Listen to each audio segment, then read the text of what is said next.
It's Trump versus Xi in the China trade war, and it's personal. CNN, neither Donald Trump nor Xi Jinping can afford to blink. A personal duel between two rival presidents could ensure that the escalating trade war across the Pacific may last longer than anyone expected. The showdown is now no longer just a confrontation between China and the US, one a rising power challenging the long-established dominance of the global economic leader. It's become a test of wills between two of the world's most powerful men, each of whom has political interests that are more likely to deepen the conflict than to quickly ease it. Both view themselves as strong men. Both have imposed their power on their domestic governing systems by force of will.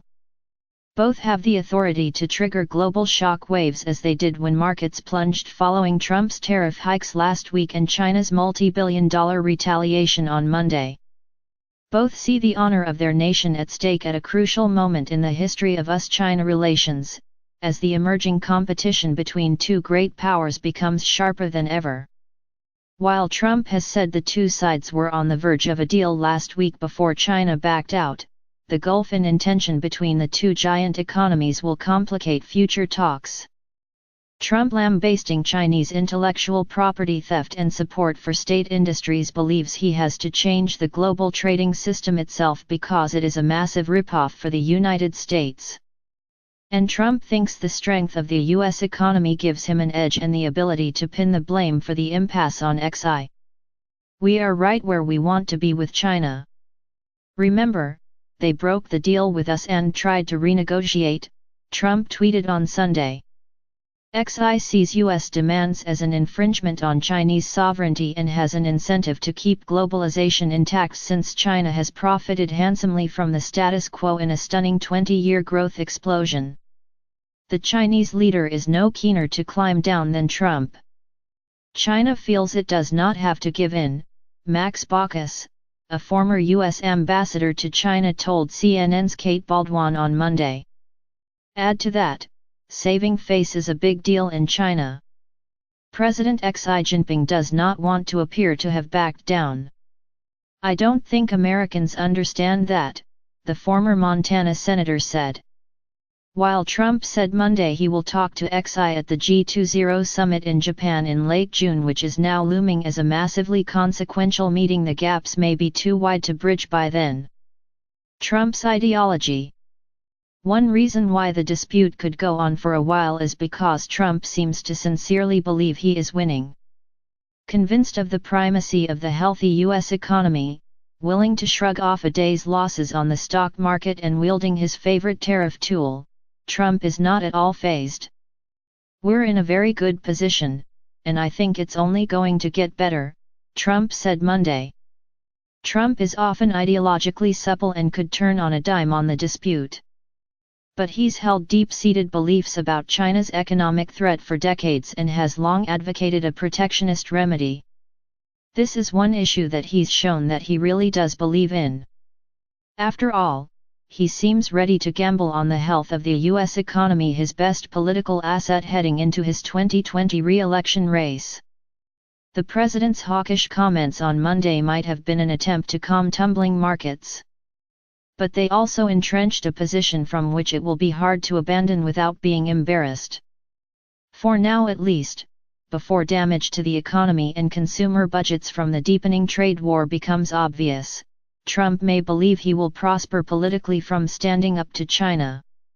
And after accusing Beijing of raping US workers in his 2016 campaign, he will want to make good on his promises before 2020. Trump is also using the China confrontation to emphasize his contrast with former Vice President Joe Biden, the apparent 2020 Democratic frontrunner. Biden complained Monday that Trump was approaching the trade spat all wrong by showing a lot of bravado, no action. The president, however, has already charged that Biden is too weak to take on Xi and clearly enjoys the contrast. China is dreaming that sleepy Joe Biden, or any of the others, gets elected in 2020. They love ripping off America. Trump tweeted over the weekend. Trump's big gamble. Trump's foreign policy bets are often motivated by a desire to shore up his domestic standing. And CNN recently reported that Trump is desperate to deliver on his self-image as a master deal maker, another reason it will be tough for him to fold. The big political risk for the president is that a prolonged trade war of attrition begins to erode U.S. growth, devalues 401ks in a market correction and tarnishes the economic feel-good factor and undermines Trump's boasts of a new era of prosperity. Voters could tire of paying an effective sales tax on goods like iPhones, toys, and foodstuffs, despite Trump's assurance that China and not U.S. consumers foot the bill for tariffs. U.S. exporters will take a hit from China's tariffs and U.S. manufacturing will also suffer. Rick Helfenbein, CEO of the American Apparel and Footwear Association, said his industry was beyond freaked. "We are sitting around feeling like we have just bought tickets for the second sailing of the Titanic. The only difference now is we know exactly where the icebergs are," Helfenbein said on CNN.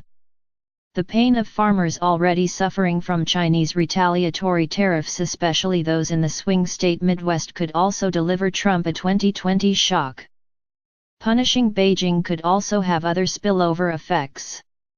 If China is slowed, other economies, including U.S. export markets in Asia and Europe, could suffer and hurt U.S. jobs and prosperity.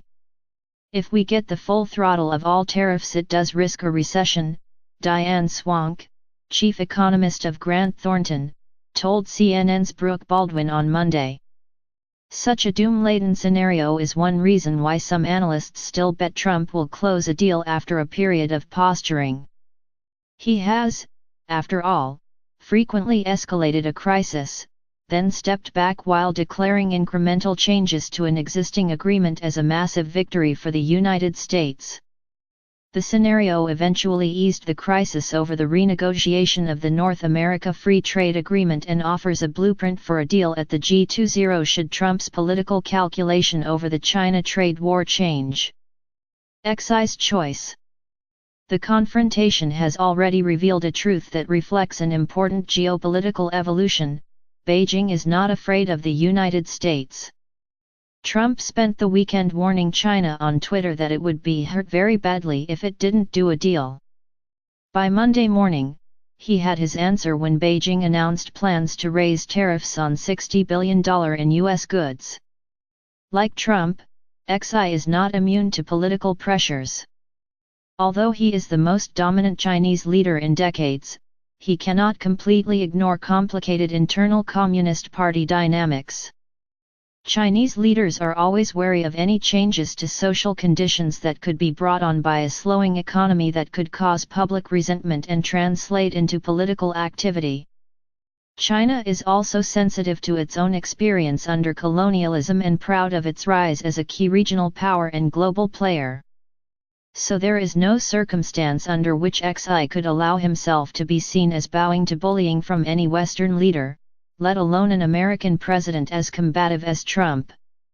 The importance of Chinese pride in the dispute was reflected in an article in the People's Daily, the Communist Party mouthpiece, on Monday. The paper accused the U.S. of misjudging China's strength, capability, and willpower and of taking a risky and impetuous decision. Baucus said that Americans underestimated China's size, power, and leverage. He also said that Beijing was playing a far longer game than Washington and, with the leadership's iron grip on dissent, could afford to absorb the painful side effects of a trade war.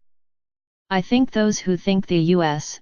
has leverage do not really fully understand China. China thinks long-term.